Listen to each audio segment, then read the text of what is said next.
Doctor Babasaheb Ambedkar గారి 133వ జయంతి ఉత్సవాలను భారత కమ్యూనిస్టు పార్టీ మార్క్సిస్టు ఆదిలాబాద్ జిల్లా కమిటీ ఆధ్వర్యంలో ఘనంగా నిర్వహించుకోవడం జరిగింది. ఈ రోజున భారత రాజ్యాంగానికి పెద్ద ప్రమాదం పొంచి ఉంది.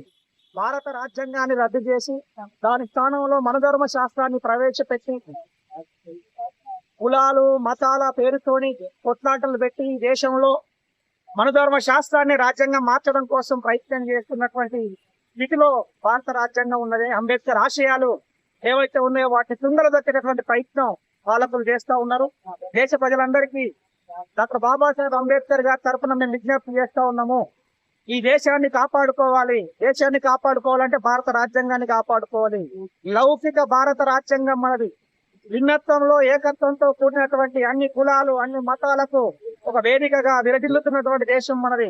అట్లాంటి దేశంలో కుల మతాల కొట్లాటలకు ఆస్కారం లేకుండా భారత రాజ్యాంగాన్ని కాపాడుకోవడం కోసం ప్రయత్నం చేయాలని చెప్పి కోరుతా ఉన్నాము. కుల మతాల కొట్లాటలతో ఓట్ల రాజకీయం చేస్తున్నటువంటి రాజకీయ పార్టీల పట్ల ముఖ్యంగా బీజేపీ పట్ల ప్రజలు అప్రమత్తంగా ఉండాలని చెప్పి పిలుపునిస్తా ఉన్నాం.